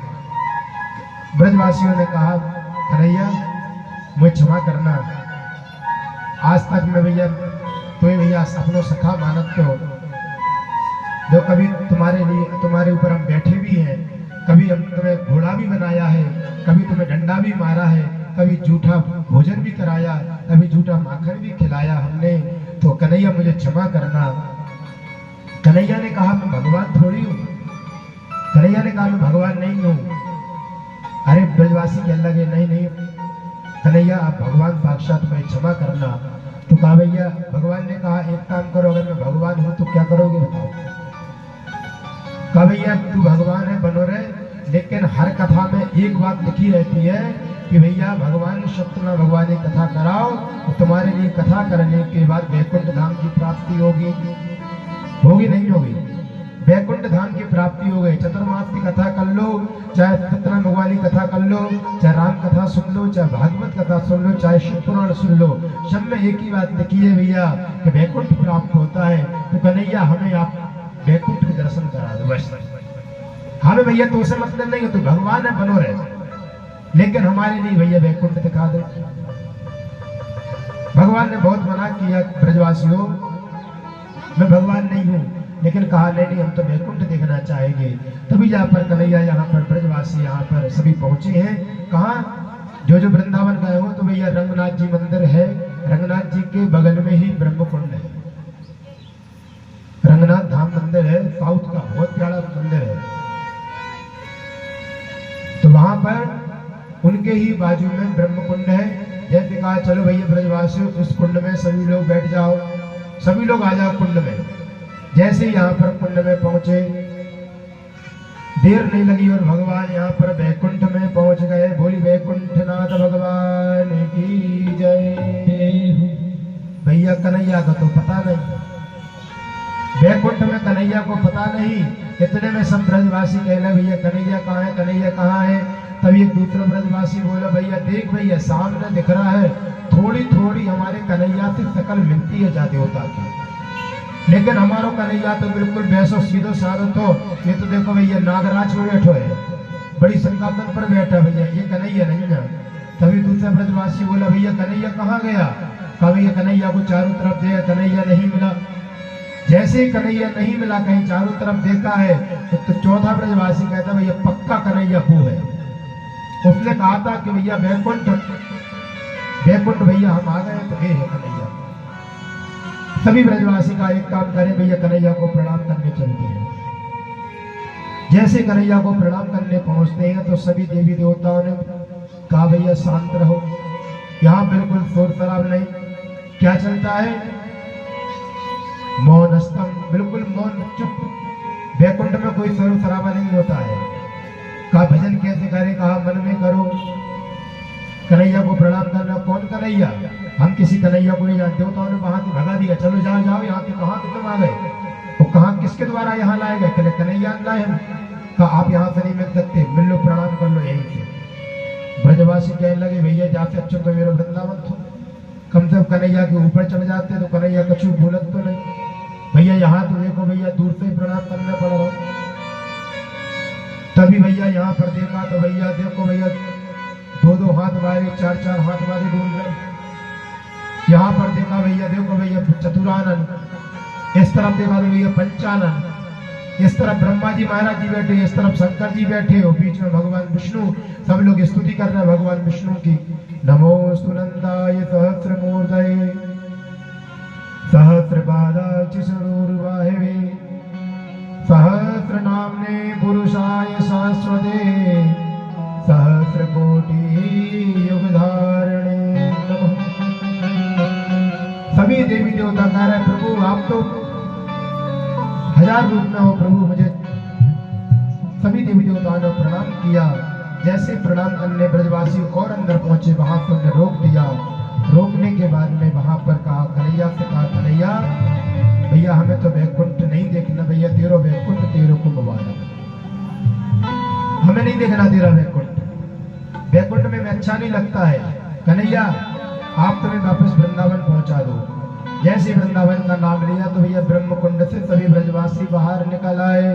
बोलिए कृष्णचंद्र भगवान की जय। कन्हैया जैसे बाहर देखा भैया कन्हैया तेरा तो बड़ा ठाट बाट है वैकुंठ में। भैया ब्रह्मा जी डोल रहे, पंचानन भैया डोल रहे, भैया तेरा बड़ा ठाट बाट है। कन्हैया ने कहा चलो ये बात सब छोड़ो, अब क्या करना है। तब यहाँ पर कन्हैया ने बहुत बड़ी, कन्हैया ने यहाँ पर सभी जैसे ब्रजवासी सभी लोग आए, कन्हैया बाहर खड़े खड़े यहाँ पर सभी लोग हंसने लगे। सभी लोग बढ़िया कन्हैया जी यहाँ मुस्कुराने लगे। आइए अपन भी चलते हैं भजन की ओर। भगवान परमात्मा का बड़ा श्रृंगार है इस भजन में, ठीक है। तो ऐसी काम भगवान से प्रणाम करें, भगवान की मुस्कुराहट बड़ी प्यारी है।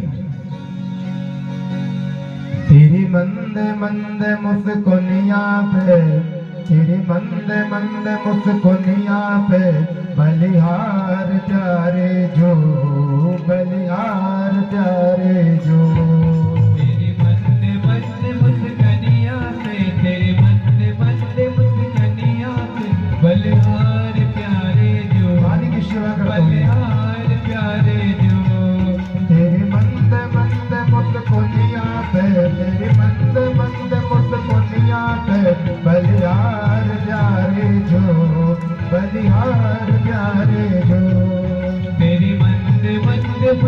कनिया पे तेरे मंद मंद मुझ कनिया पे बलिहार प्यारे जो बलिहार प्यारे जो। भगवान कन्हैया कितने प्यारे मुस्कुरा रहे हैं। सभी लोग ब्रजवासी लोग भगवान कन्हैया का दर्शन कर रहे हैं और बड़ी ही प्यारी भगवान की उपमा दे रहे हैं कि आप कैसे हो। कहा गया तेरे बाल बड़े गुमराले क्यों बादल कारे कारे। तेरे बाल बड़े घुंघराले जो बादल काले काले। तेरे बाल बड़े गुमराले क्यों बादल कारे कारे। तेरे बाल बड़े घुंघराले जो बादल काले काले। तेरे कुंडल की तेरे कुंडल की तेरे कुंडल की झलकनिया पे बलिहार प्यारे जो बलिहार प्यारे जो। तेरे कुंडल की झलकनिया पे तेरे कुंडल की झलकनिया पे बलिहार प्यारे जो बलिहार प्यारे जो। तेरी मंद मंद मुस्कुनिया पे तेरी मंद मंद मुस्कुनिया पे बलिहार प्यारे जो बलिहार प्यारे जो। मंद मंद कनिया पे तेरे मंद मंद मुझ भाव के साथ में बलिहार प्यारे जो बलिहार प्यारे जो। जय हो।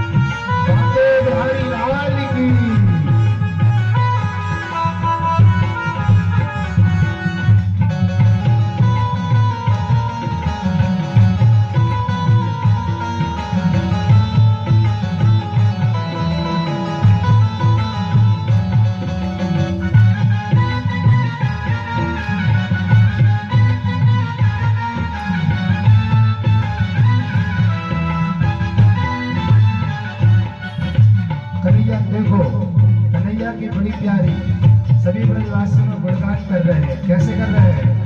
तेरे नैन अजब मतवारे मटके तारे तारे। तेरे नैन अजब मतवारे मटके कारे कारे। तेरे नैन अजब मतवारे मटके तारे तारे। तेरे नैन अजब मतवारे मटके कारे कारे। तेरे तिरछी थी चितवनिया पे बलिहार सारे जो बलिहार प्यारे जो।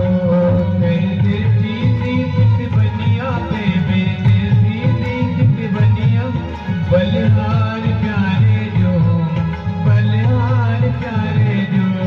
तेरी मंद मंद मुस्कुनिया पे तेरी मंद मंद मुस्कुनिया पे बलिहार प्यारे जो बलिहार प्यारे जो। तेरी मंद मंद मुस्कनिया पे तेरी मंद मंद मुस्कनिया पे बलिहार प्यारे जो बलिहार प्यारे जो। पानी की सेवा करते हुए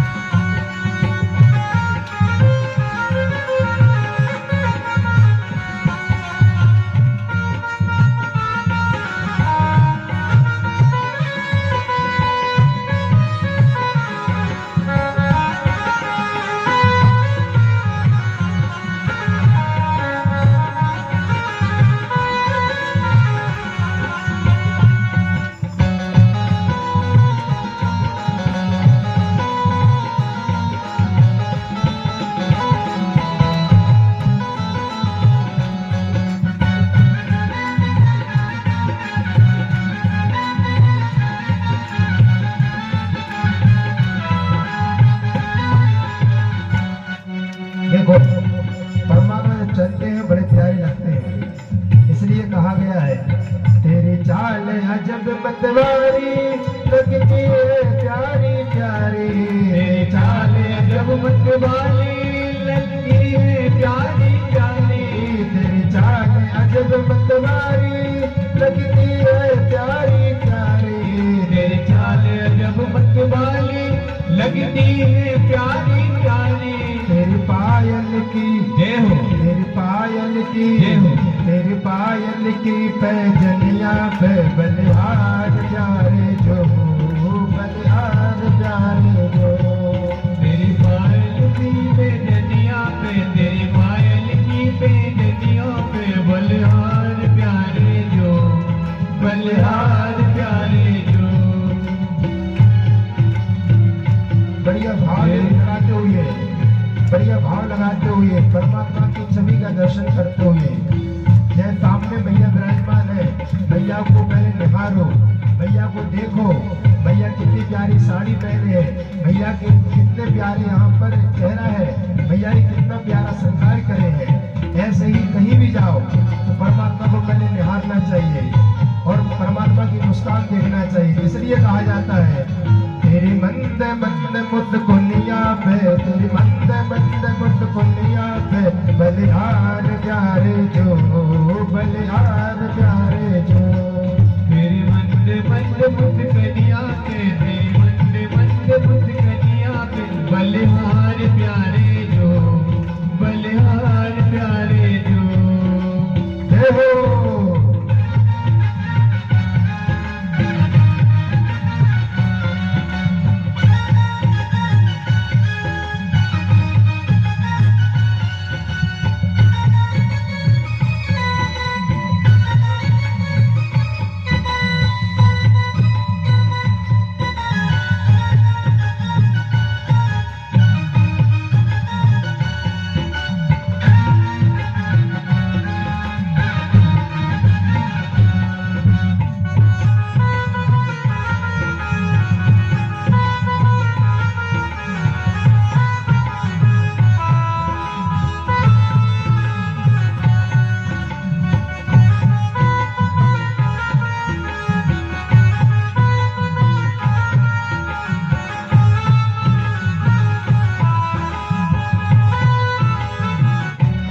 तेरी संग में राधा प्यारी लगती है सबसे प्यारी।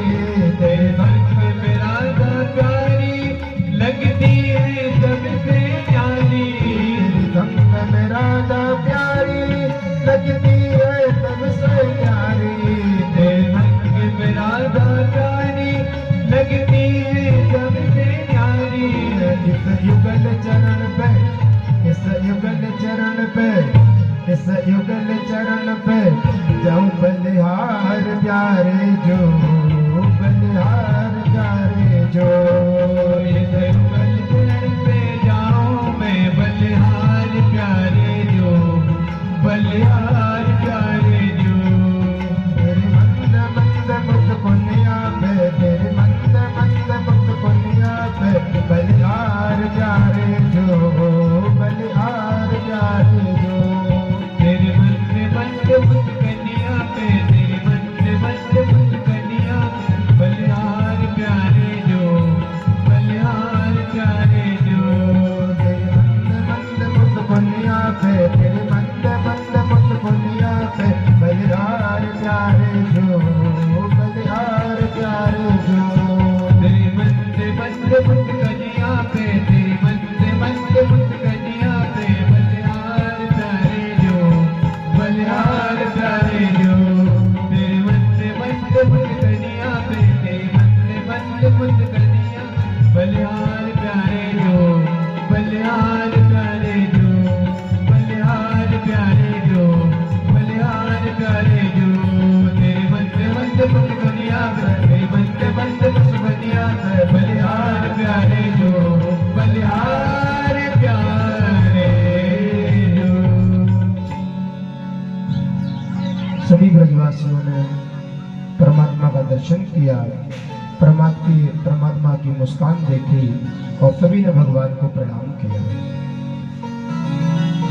कहा करो वैकुंठ में, कहा कमारो काम, वृंदावन वृंदावन की कुंज कुंज में बेहरत श्यामा श्याम। कन्हैया हमें तो वैकुंठ अच्छा नहीं लगा, हमें तो सबसे अच्छा हमारा वृंदावन धाम लगा, सबसे अच्छा। और भैया सही बात है, जहाँ साक्षात परमात्मा का जन्म हुआ हो वहाँ कितना प्यारा नहीं लगता। कहते हैं कि जहाँ हमारा जन्म होता वहाँ सबसे अच्छा लगता है। जननी जन्मभूमिश्चो स्वर्गादपि गरीयसे, कहा गया है जन्मभूमि से प्यारा कहीं नहीं लगता। संसार में कहीं भी घुमाओगे लेकिन जो जन्मभूमि पर अच्छा लगता है वो कहीं नहीं लगता।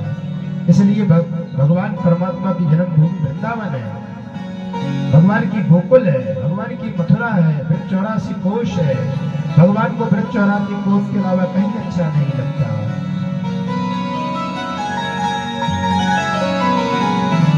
ब्रज धूरी प्राणों से प्यारी लगे, ब्रज मंडल में ही बतायु रहो, रसिकों की सुरंग में मस्त रहूं, जग जाल तनात चिकाय रहे, नित्य बाकी झांकी निहारा करूं, छवि पे चाऊ पे नाथ बचाया करो, आहू बांके बिहारी यही विनती, मेरे नैनों से नैन मिलाते रहो। हे प्रभु आपके चरण की हमारे लिए प्राप्ति होती रहे, आपके नैनों का दर्शन होता रहे, एक कामना है। धीरे धीरे करके समय व्यतीत हुआ, परमात्मा बड़े हुए। कल हमने कथा श्रवण कराई थी परमात्मा के चीर हरण की। परमात्मा ने जिस दिन चीर हरण किया है उस दिन गोपियों को वचन दिया था कि हम तुम्हारे सामने महाराज करेंगे। आज वो समय आ गया, भगवान के महाराज का समय आ गया। इसके लिए तो कम से कम 2-3 घंटे चाहिए। महाराज की कथा तो बड़ी कहा गया है,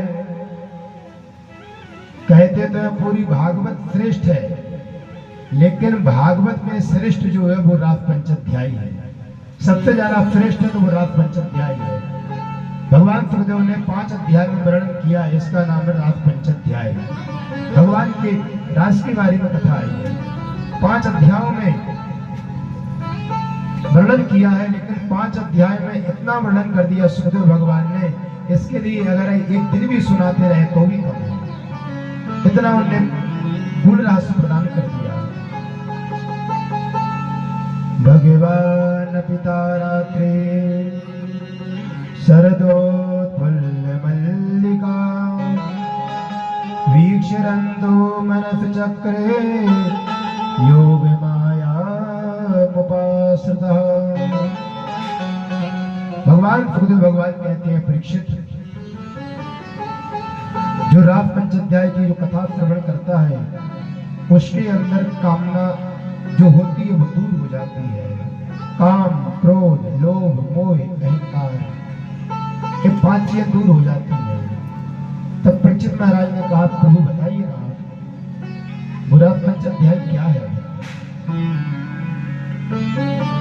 कहा पहली बात तो क्या है, कहा आत्मा और परमात्मा का मिलन ही जो है उसका ही नाम है रास। आत्मा और परमात्मा का जो मिलन है उसका ही नाम है रास, उसी का नाम है गोपी।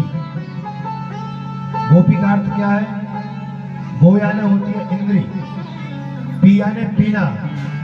कहा जो अपने इंद्रियों को समाप्त कर ले, जो अपनी इंद्रियों को पी ले, जो अपनी इंद्रियों की इच्छा हटा दे, उसी का नाम है गोपी।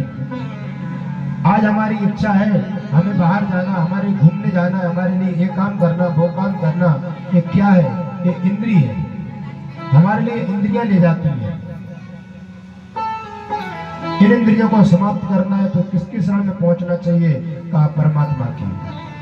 भगवान कृष्ण के शरण में पहुंचो, गोपी बनकर पहुंचोगे तो आपका कल्याण होगा।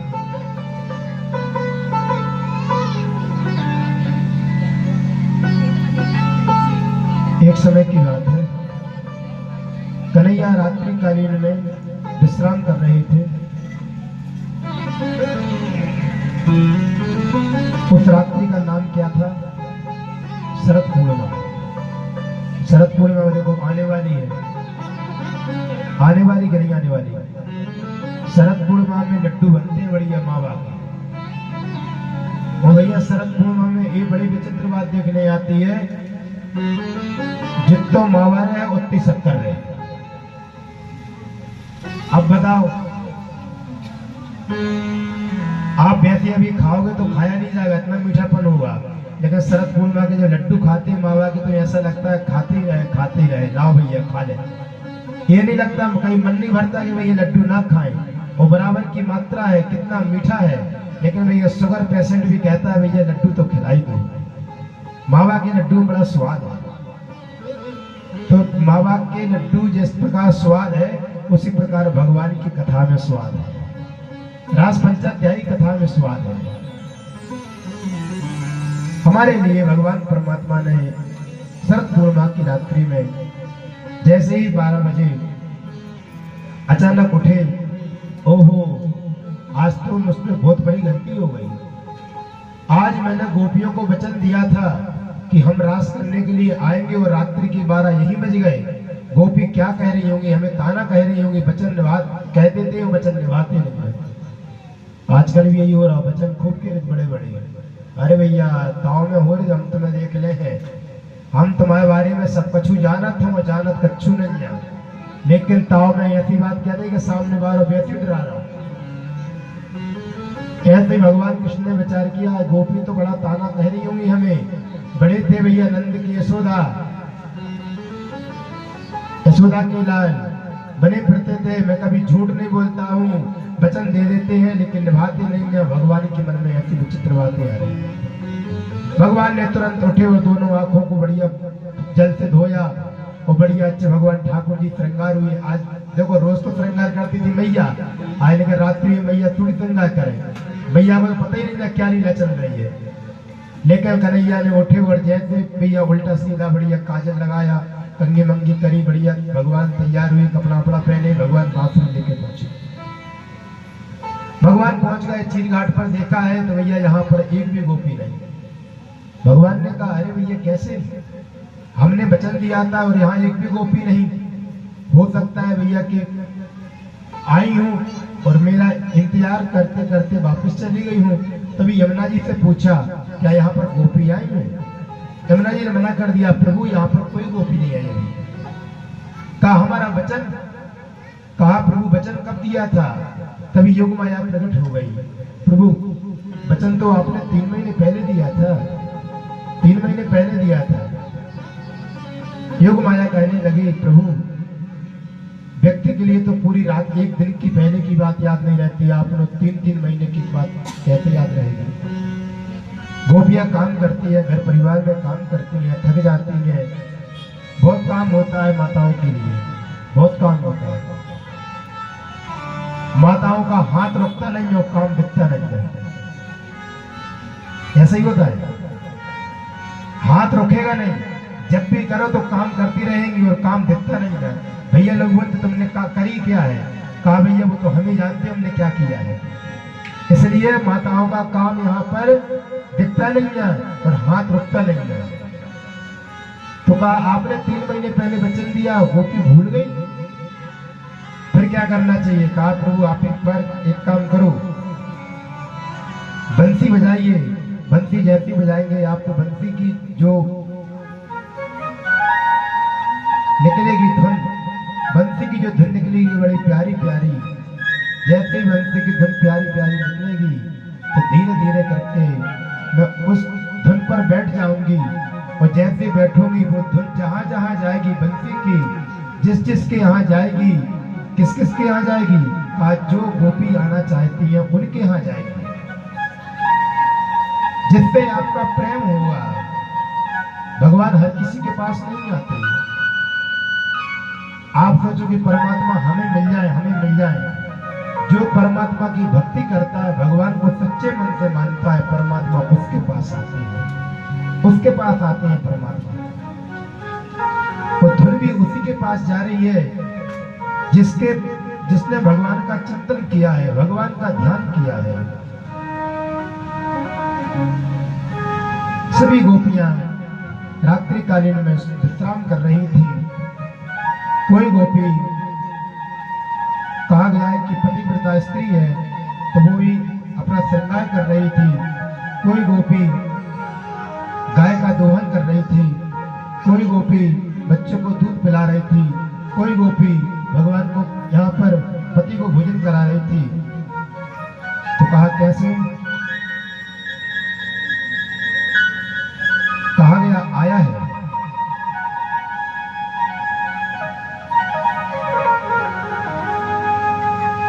गोपी, एक गोपी का क्या हाल हुआ देखो, बड़ी प्यारी। एक दुहंतो भी काश्चित, एक गोपी गाय माता, भागवत कथा बोल रही है, एक गोपी गाय माता का दूध निकाल रही थी। तो आधी तवेली भरी और इतने में उसके कान में बंसी की आवाज आ गई। जैसे ही बंसी की आवाज आई तो गौ माता से कहने लगी, गौ माता मैं तो जा रही हूँ। कहाँ? कहा कि मैं तो जा रही हूँ, श्याम ने बुलाया है।